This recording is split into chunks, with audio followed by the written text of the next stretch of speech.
Good afternoon, everybody, or good evening. I don't know. It's all blurred into one at this stage. So welcome to the hustings for the position of Vice President Academic for the 2020-2021 UL Student Life Officer elections. So a bit of housekeeping rules is that, is that each candidate will have a minute opening statement and then 2 minutes to host. So when you are asked a question, you'll be given 2 minutes to answer it. You don't have to fill 2 minutes, but that will be your time limit. And then I will raise my hand once to indicate 1 minute, and then I'll raise my hand again to indicate your 2 minutes are up, and then I'll just cut across you to shut you up, basically. Yeah, and then you'll have a minute to finish with closing remarks. So it'll be about 30 minutes, okay? So we'll start in alphabetical order. So for introduction, we'll start with you, Aaron. You have a minute. So I just tear into it straight away, yeah? Yeah. Well, how's it going? Hi, guys. First of all, I suppose to James and Colin, thanks very much for setting all this up for us and being so facilitating. Without you, I suppose none of this would have been possible. My name's obviously Aaron O'Brien. I'm a 20-year-old criminal justice student.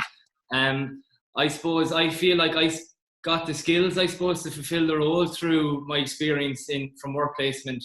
I done it in a law firm in New York, and I done it in the Southwestern region at the Circuit District Court.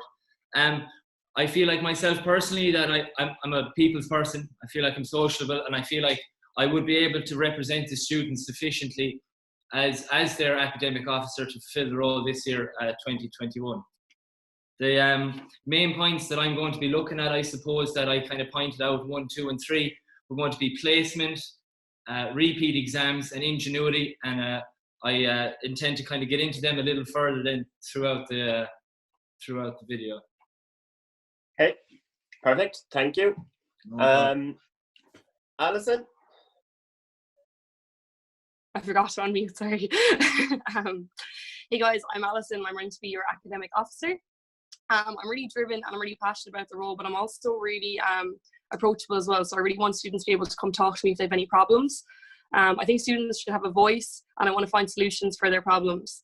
I've been through it all myself. I've done the co-op, I've been on Erasmus, and I've also completed my FYP. So while there's been great things from it, I also know there can be a lot of bad things that arise. So I do think a lot of changes need to be brought about, and I'm determined to get these done. Why do I think I'm suitable for the role? Well, I did my placement in the fees office in UL, and this obviously gave me a lot of knowledge on the academic side. I became really familiar with Erasmus, the SA department, and also the co-op department. So just touching on my manifesto, I want to focus on I grades, and they need to be a lot more accommodating for students. Group work, I think, should be less percentage, or else a lot more individually based graded if they are like 50%. And just touching on co-op, obviously students need to get paid, or else I want to try and get students more aware of how they can get their own placement if they're not happy with the placement that they've been getting from UL. So yeah, thanks again to the lads, Colin and James, as I said, for being really accommodating to us and for all they've done so far. Okay, thank you. And Ida? Yeah, perfect. Firstly, as well, I'd just like to thank James and Colin for hosting the virtual host. Your efforts, I really appreciate it. Just a little bit about me. I'm Edel. I'm from Cork. I'm a final year student of business in German. I love UL. I think the campus is gorgeous and the people are the soundest people you'll ever meet. But I do think there are some changes that need to change. Firstly, I think I would love to introduce a proper contingency plan if we ever need to move towards e-learning again, let's say in the example of bad weather conditions. Secondly, I want to have less emphasis on 100% exams, not get rid of exams, but just have more effort or value and more emphasis placed on learning all the way up along. And finally, I want to make sure modules are more relevant to meet industry demand. If you trust me with your vote this Thursday, I'll guarantee I'll work my absolute hardest to ensure every student is fully represented and looked after. I have tons of experience volunteering with different groups like the Irish Girl Guides, the Irish Red Cross, Girl Scouts of America, just to name a few. I've also have experience being a class rep in UL. This gave me great insight into how important student representation really is. Some of you may recognize me from the UL social, so I just want to put that out there. I'm not afraid of putting myself out there and, you know, having the crack. So just make sure you all exercise your vote this Thursday and maybe vote for me. Okay. Thank you very much. And our final candidate, Tyke. How are you all doing? My name is Todd McSweeney. I'm 22 years old. I'm studying maths and economics. I'm from a farm in Kerry. I've been a class rep for 4 years. I've been a department rep for 3 years in 2 different departments. I've been deputy chair of student council for 2 years. I've been in 10 clubs and societies. I have plenty of experience in how UL works. My entire manifesto is based on issues that I have seen or personally encountered in my 4 years in UL. Personally, I have failed exams. I have to work over summer.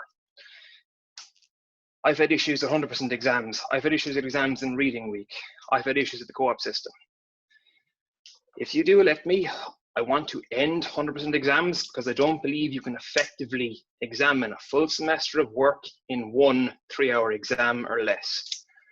I want to bring in a reading list for all students at least 3 weeks before the semester, so you can actually prepare for the modules you're going to begin. You're not trying to cram all the readings into 1 semester. And I want to tackle a whole host of issues in the co-op system. Personally, I did 8 co-op interviews, 4 of which were not relevant to my course and I didn't have a chance of getting. I briefly did alternative to co-op, which was terrible. If I'm elected, I want to tackle isolation, the report, co-op visits, own co-op, the right to refuse, and I want to get more co-op office resources. I believe if we get more resources, all of those issues will be tackled. Thank you for hearing me out. Okay, thank you, Tyke.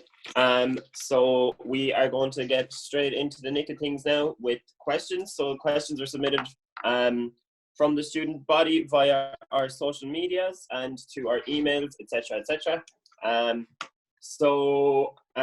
Again, we'll be going in alphabetical order. You have 2 minutes, and don't feel obligated to fill the 2 minutes if you don't want to. Okay, so the first question is, how would you plan on engaging with students that would be largely deemed disengaged, such as architecture students, students based in the North Campus, and GEM students?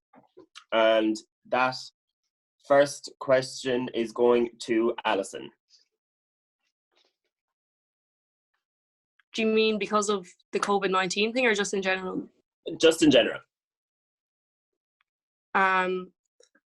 Well, I suppose I'd probably bring about like social events if I can, bringing all students together.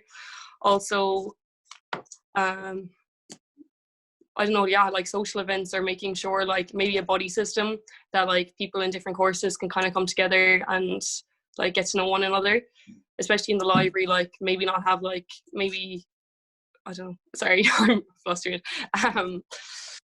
Yeah, I don't know. I think like mainly events really need to be put in place, like especially not just Rag Week.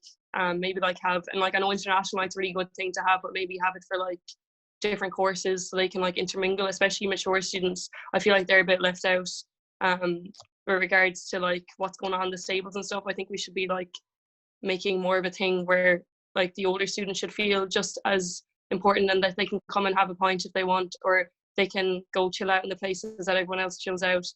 And like architecture, obviously their course is really full on and like they won't get a chance, but as I said, I want to try, like at the moment obviously I'm not in the role or whatever, but once I do, I want to think of more things that maybe I can make them feel a bit more integrated with the UL society.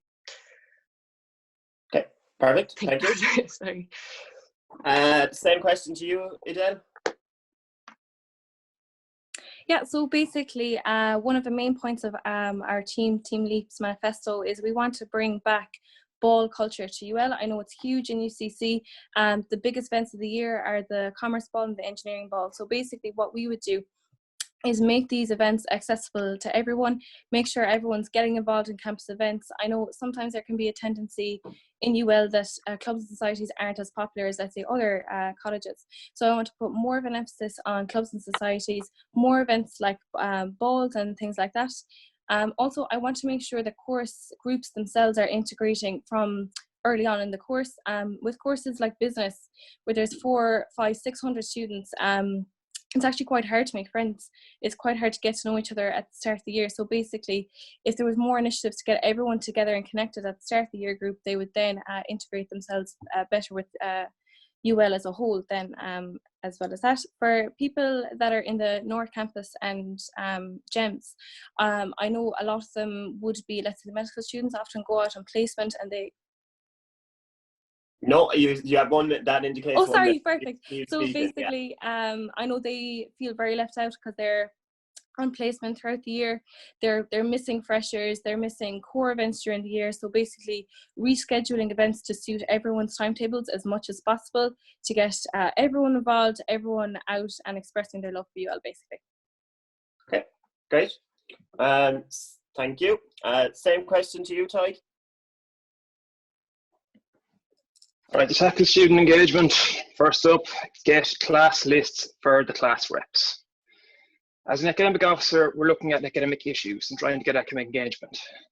If the class reps don't know who's in their class, it's very, very hard for them to do their job. If we get that, a lot of issues will come back. Second thing is the interfaculty games, which was tried out a couple of years ago. I think it was a great idea. They had 7 teams, 2 teams, one drawn from arts, one drawn from business, had them play a range of sports against each other to see who won. Fantastic crack. Third idea, continue pushing on with events like InnoSpace UL, which I was involved with last semester. InnoSpace was an entrepreneurship hub, bringing together students from business, economics, all areas of business, getting them to engage with lecturers, staff, speakers, getting them to talk about their ideas in the area, talk about what they're interested in. It was great, got huge engagement. With regards to bringing back ball culture, I was one of the people who organised the last business ball. I was there. Given what went down in the night, I don't think UL are going to agree to bringing back balls anytime soon. Love the idea, I'd like to see it happen, but I don't think UL are going to bite. And regarding students like medical students and architecture students, they don't largely engage with UL student life or with groups outside their courses, but they tend to be very tight groups within themselves. I remember a group of 40 architecture students going off on a holiday about like a year ago now. They're doing fine. It'd be nice to integrate them into the framework, but I'm not too worried about them. Okay, thank you, Ty. And Aaron, finally, same question to you. You're on mute. Sorry. Okay, no, I suppose as one of the leading universities in the country, like I don't see why there can't be cross-faculty engagement from projects or even similar with clubs and societies. Why can't architecture students and the architecture faculty, will say, work with the likes of the engineering faculty or vice versa? I suppose looking further than that, for the likes of medical students and architecture students who do have a high volume of work to be doing, they obviously find it difficult to socialise. So I do think it would be good to try and facilitate their needs in any way that would be possible in terms of events or social gatherings across campus. I suppose another thing that we have to remember is that UL is obviously a highly engaged in sport. I feel like getting the actual faculties and the students involved in something like a sporting games, I do feel would be excellent to get students to get to know each other. I suppose if these students from a very early stage, from like the likes of first year, could do something like implemented a mandatory 6-week module for these first years, showing them how to utilize and navigate Solus and the library, referencing techniques and all this, but also getting them to know each other. If this mandatory module was across faculties, it wasn't just down to your specific course, it would give the students an opportunity early on to establish the friendships, and then they can develop these throughout their time in University of Limerick. That's okay.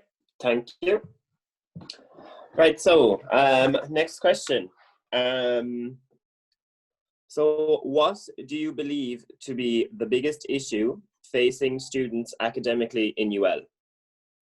So we'll start this one off with Jen. Yeah, so I think in my experience, definitely, I think the transition from second year to college is very hard. All of a sudden, it's very hard to know how to do well, basically. You think you're doing fine first semester, first year you're swimming, you're studying, and then all of a sudden your QCA is quite low. you're told it's fine, it doesn't count for first year, but you're still setting the tone badly for incoming for the rest of your time in UL. So basically, I think what needs to be done is more emphasis put on student evaluation of courses. So basically, we're asked every year, particularly in my German class, to review the course and what we think can be improved, but it's actually very rare that these are taken on board. For the last 4 years, I've been asking for an oral class. The French class have one, and we're yet to get one. So I think the biggest things that we are facing as students is doing well, and even when we try to do well, are we being listened to be able to do this? So we need to be given the tools to work well together, increase communication between lecturers and teaching assistants, and make sure we're getting the best and the most out of our academic time here in UL. Okay, thank you. And same question to you, Ty. Okay, biggest issue I see in UL with regards to academia is the size of the university and the problems coming from that. 10 years ago, we had 8,000 students. Now we have 16,000 with the same resources pretty much. The whole reason exams are being pushed back into reading week, the whole reason the co-op office is under pressure is because we're trying to do the same job with half the resources, if not less, for what we need. How can we address this? Get more resources, but in terms of size, unless we start slowing down the number of students coming in, which is not going to happen, size is the problem that's going to be here. Size and crowding is the reason we can't renovate lecture theatres. Size and overcrowding means classes are bigger, engagement is harder, lecturers under more pressure, so there's less time for individual students. It's a reality of what we have. If I'm elected, I would like to make these issues less of an issue, try to solve them, but ultimately size is something we've got to deal with. Okay. Thank you, Ty. Same question to you, Aaron. I suppose one of the biggest tasks facing UL students, I suppose, is actually not knowing the tools and services that they have available to themselves.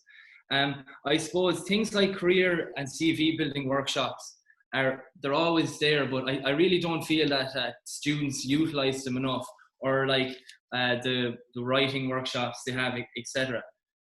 Other problems I feel that causes students is there's a large amount of students commuting in and out of the university, and they may not have the services available to them. For example, like facilities to heat up their food, etc. So if they're trying to like have a proper organized day to study, something like that I feel would facilitate commuting students. Another thing, and it was touched on here previously, is the transition from secondary school. Solace, referencing, all these difficult aspects of student life when they do come into the university can be very difficult at the start, but can also be just as difficult to get right throughout the course of your academia. I suppose another task or another issue, we'll say, against the student body is healthcare, is mental health facilities. As your academic officer, I'll be working alongside my team, Keane, Jake and Chelsea, to implement academic provisions for sanctuary students, international students, and all sorts of ethnic minorities and disadvantaged communities amongst the student body. I suppose they have to know that they're capable of getting grinds, study materials, and various different facilities for these students. And also for students who have children who may become pregnant, who may become ill. They have to be taken care of as well, and their academic standard can't be affected by certain things that we don't facilitate in the university, I suppose. And another thing is mental health issues. That has to be a serious factor in people's academic standard that could affect a lot of students, and I feel that needs more funding. And if Jack were voted in, I think they would get the job done. Okay, thank you. And finally, same question to you, Alison. You're also on mute. Yeah, sorry, I'm mute again. Yeah, so basically with regards to first years, again, obviously workshops, like the lad said, definitely need to be put in place, like with referencing and stuff. But also I found myself up and I was on Erasmus, so I had a full year out of college. I came back in final year and you are hit with a slap of reality. Like, it's ridiculous, you know, you don't really know what's going on. Like my course, even though our FYP was compulsory, we had no workshop at all. Like, so literally it was just like he said, she said about what was actually going on. It wasn't compulsory, so obviously a lot of people didn't take it into account, like stuff was going on. I also came back with deficient credits. So I had to take extra modules. So I was doing 6 modules on top of it on an FYP. So I think really I think we need to realise that if Erasmus is really good and so is co-op, but like when students actually come back, integrating them back into like preparing for exams, that actually they need to bring up their QCAs and like doing essays and referencing, even trying to remember that. I think workshop should be put in place for that as well.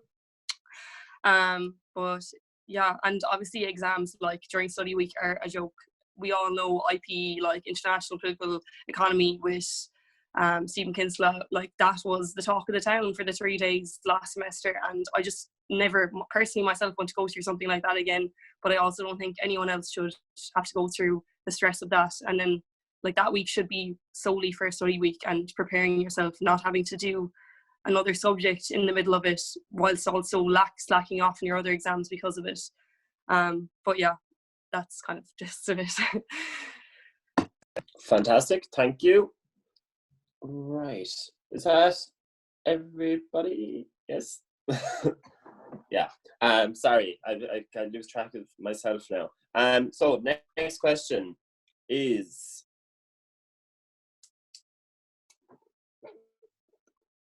what do you think would make you stand out from previous academic officers?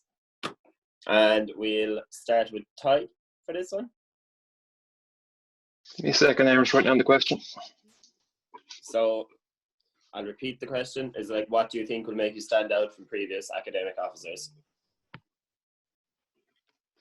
Not at all a difficult question.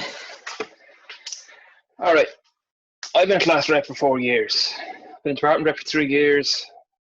1 year in the Department of Maths, 2 years Department of Economics. I have plenty experience in what's going on in UL's academic affairs.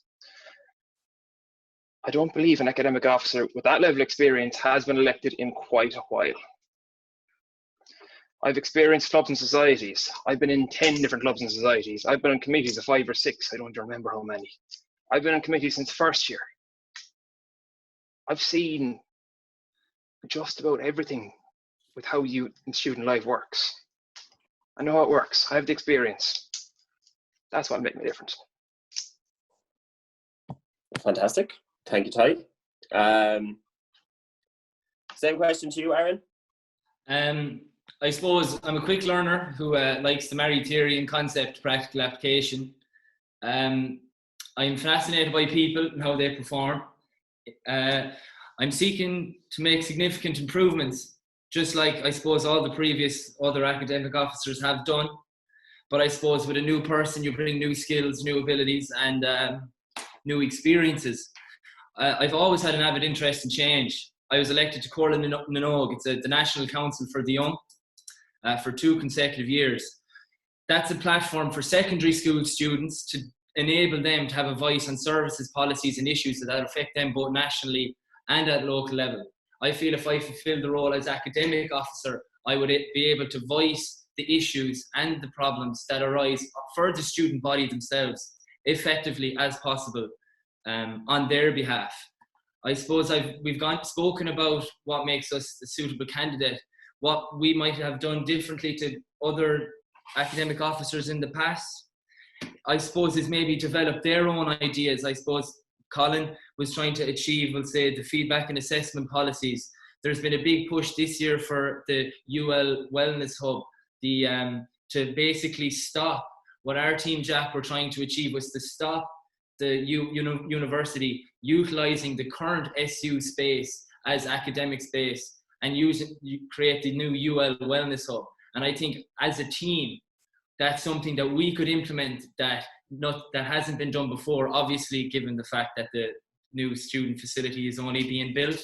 But we feel as a team that we would have the opportunity to put in the facility there, not academic standard, but for health and well-being, sexual wellness, sexual health, etc. That's my piece. Okay, thank you, Aaron. Yeah, Alison, same question to you. Yeah, so well, going back, I was elected vice head girl of my school. So obviously I've already been a voice for students, and I've have experience in doing so in the secondary school side of it. But I have my own experience in the co-op as being, working in the fees office. I not only have experience on like how students go about getting things, I know what the faculties can actually do. I know what the departments like can do, like what is possible and what's not, like what's achievable and what's outreaching. With regards to actually having the academic experience, like I haven't been a class rep, but I am really social and I love working with people. I have no problem if anyone wants to come up to me in the stables or whatever. I plan to go to every event that I can if I am elected, so people feel that they can just approach me whenever and not like feel the need to come to my office. With regards to the experience, as I said, like I did the co-op. Erasmus, I've been on it myself. I came home with deficient credits. I'm currently doing extra modules because of it. So if I'm driven to make changes for people to not go through the same stresses that I've already been through. So that's basically it. Fantastic, thank you. And Adele, same question to you. Yeah, so basically, I suppose starting off in college, I may have struggled a bit at the start. I did actually fail an exam, so I think making sure the role is advertised more. I think the academic role is extremely important, but I feel like not a lot of people know about what the role actually entails. So basically, having struggled myself, I know what students are going through. I know how issues arise, and maybe if I was elected, I'd be able to stop these issues before they even become an issue. I'd like to regard myself as really approachable, a social person. Going back all along, for as long as I can remember, I've been outspoken. I find it hard to hold my tongue. I've been on student council in my secondary school, debate team in primary school, everything. I always have to voice my opinion. I think that's extremely important for a student representative. I'm extremely hardworking. I do have to work very hard in college just to keep my head afloat, really. I understand how hard it is to do well in college, and I don't think that's actually spoken about very much. With my volunteering experience and other things like that, I'm well used to working on a team. I'm well used to hearing other opinions and talking about options. I'm very resourceful. I'm well able to come up with ideas. I'm innovative, and I think basically I understand the student experience. And my friends always joke that I'm always the mom of the group. I'm always there to look out for people. You need your water reminder for the day, you need your vitamin C, I'm there to remind you. But I'm also there to give you advice, real advice. I'll be nice, but I'll give you the truth. So that's why I think I'll be great as the academic officer this year. Fantastic, thank you. Right, so we're going to head into the final question of the evening before we head for closing remarks. So the final question is, how do you plan to promote entrepreneurship on campus? So we'll start with you, Aaron. Well, I suppose entrepreneurship, when I was putting together my manifesto, I said I would look to establish a society to try and increase the participation in entrepreneurship throughout the university. I suppose from being an avid watcher of the likes of Dragon's Den or Shark Tank, I suppose seeing people able to actually put their ideas out there at a national level. I suppose considering the financial capacity of the university right now, I don't understand why the possibility of grants moving forward would be an issue. I suppose for people in financially disadvantaged areas or circumstances, it's probably very difficult to air or put forward an idea that, whether it be academic or whether it be from engineering, architecture, whether it be construction, woodwork, metalwork, etc. I feel like if people in these faculties were facilitated in order to put forward entrepreneurship and show these skills that entrepreneurs do have in order to sell and retail goods, I think it would be excellent for students. I suppose another way of doing that would be able to, from a practical side of things, for the likes of woodwork and metalwork teachers, I don't feel that they have the tools available to them to be learning sufficiently. I think they're learning theoretically and not practically. But I feel if students had the opportunity to learn in a practical capacity more, they might be able to use these skills to, I suppose, what's the word I'm trying to look for? To, I suppose, be entrepreneurial and put their product forward. Okay, fantastic. Thank you, Aaron. So same question to you, Alison. Oh, sorry, I thought my mic was off. Yeah, basically trying to get like local entrepreneurs in Limerick maybe to come in and give talks to students, but also like making it really aware. So like not just putting in people's emails, like maybe we should like put it up on our Facebook, the Instagram page, like go around and canvas kind of about it a bit, because I feel like a lot of the stuff can go into the clutter and just get forgotten about. So I think that's really important to get like people to come in, because like students aren't going to really listen unless they have someone who's actually been through it themselves, who's like advertised the product that they want, like has gotten out there and achieved. So I think it's really important to get like people, even a lot of past students will be a really good example as well. So to get people from who have actually been in UL and have been through it and have gone on to be entrepreneurs, to come in and tell the students exactly how they did it and to keep trying and to like keep doing it would be really good. I do agree with Aaron on what he said with grants. I really think it's important that the university does support its students, especially if they have really good ideas. With regards to workshops, I think workshops could be put in place to help students like figure out how to actually go about entrepreneuring. Because a lot of people, like business students, they could be like set in line in what they're actually doing. But like I'm doing economics and sociology, and like I do want to kind of go down the business line, but I find myself that we're restricted. We don't actually have a lot of information about what actually goes on in companies. So I think like something like that would be really good and important to not cut us off from it, that we're actually able to do that stuff as well. So workshops definitely should be like really brought about. And yeah, that's kind of it, just definitely advertising it a lot more. Okay, great, thank you. Same question to you, Jen. Yeah, I definitely do think a good way to do this would be through clubs and societies. Even when people want to set up their own club or society, it's actually quite a rigorous process to be able to do this. So I think UL students are some of the brightest and most creative people out there. There's no reason, all these issues are floating, but there's no way to implement all these ideas.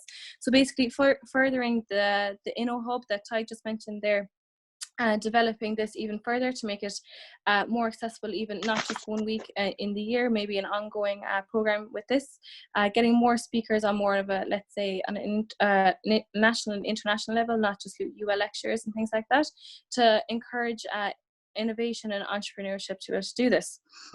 I think definitely making, which is one of my points in my manifesto, making modules more relevant to the industry would spark imagination and creativity to be able to come up with new ideas, think of small enterprises. I think particularly in DCU and UCC that commerce societies and entrepreneurship societies are some of the biggest societies in their colleges. So I think definitely improving resources for this, definitely like the lad said, making more resources available like grants to further the innovation, to make people's ideas a reality, I think would be a good idea. Fantastic, thank you. And lastly, Thank you. Okay, regarding entrepreneurship on campus. So this, about 2 weeks ago actually, we were due to have the All-Ireland Entrepreneurship Summit here in UL. I was in the committee organising that event. We had Nora Casey from Dragon's Den. We had David McWilliams, the economist, and we had Stephen Kinsella coming. We had the concert hall booked, we had tickets out, we were all ready to go, and we'd postponed it by a year because of the shutdown. That event was being run by a collaboration between the Entrepreneurship Society, yes, there's an Entrepreneurship Society, and the Economics and Investment Society. We had also been cooperating with Enactus for the Unispace UL campaign. We had the First in Weeks Hub for 2 weeks there in the first semester. We brought in rake speakers from companies outside UL, former UL students, companies who had no business previously tied to UL, but are now here to give talks. And we were due to also run that immediately after the Entrepreneurship Hub, but again, because of the shutdown, we'd postpone it. I've been in the Economic Society since it was founded when I was in second year. I've been in the committee since it was founded. I've been the president of that society for a year now. In that time, we have managed to set up a student managed investment fund here in UL. We've promoted this to business students across all faculties, or business students and across all faculties. We have near 200 members. Students are interested, students are engaging with us bit by bit. Societies are growing, we're very happy with the progress. If I was elected as your academic officer, I would hopefully oversee the entrepreneurship summit next year with the plans we already have in place. I would like to see InnoSpace continue next year, and I would hopefully stay involved with the Economic Society and continue helping society grow. Thank you. Great, thank you, Ty. Right, so candidates, you made it through the gauntlet, so I'm going to give you all another 2 minutes for closing remarks. So this would usually be why you tell people to vote for you, etc., etc. Okay, so we'll start with you, Alison. Okay. Will I just kind of do like we did at the start again, or? Yeah, it's just like you'd appreciate people's votes, etc., etc. Okay, cool. And why people should vote for you. Yeah. Okay. Cool. Hey guys. So just backing up with what I've said previously. I'm hoping to be an academic officer because I'm really passionate about the role. I want to find solutions for people's problems because I 100% have been through a lot of stuff myself with the university. So I definitely don't want people to feel the stress that I felt before. I obviously have the experience because I worked in the co-op office on my sorry, no I didn't. I worked in the fees office on my co-op, so like I'm really familiar with the departments, and I'm also familiar with the people in those departments. So they already know me, and I'm already familiar with what actually goes on and what I can actually do and like what's achievable if people have problems, and I kind of know where to point them already in the direction. Obviously the job will be a learning curve, and that's what I'm really looking forward to if I do get elected. I really like new things, so I think it'll be a really interesting thing to do. So yeah, basically you should vote for me because I've been through it. I've done the co-op, I've done the Erasmus, I've done it all. I really want to find solutions to a lot of the problems that I faced. With regards to my manifesto, the I grades definitely been a big thing. I think they should be they should be a lot more accommodating. They should be online for students. We shouldn't have to go and get the UL doctor to come confirm when we've already gone to our own GP. It's more money and it's a lot of time. It's time wasting as well, I personally think. With regards to group work, it should definitely be less percentage. Erasmus, I know a lot of people are getting their grants when they come back to UL after being there. I think that's absolutely ridiculous. You need the money when you're living out and you're living in the country. So I think this really needs to be rectified and looked at. And with regards to coming back from Erasmus, the same mode of assessment needs to be put in place for every student. Last semester, I was told by a lecturer that I had to do 9,000 word assignment for one module.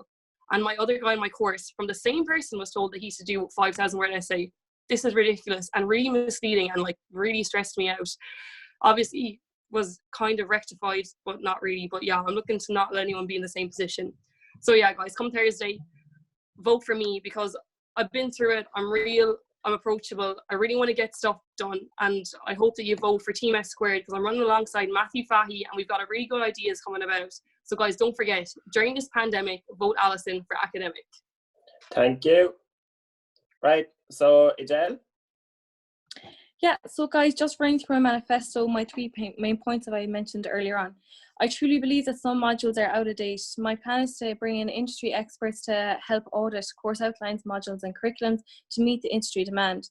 At the moment, we are graduating without our core skills. With the rise of globalization and increased automation of work, it is essential we keep our competitive advantage as UL graduates and keep up to date with the knowledge that the industry demands.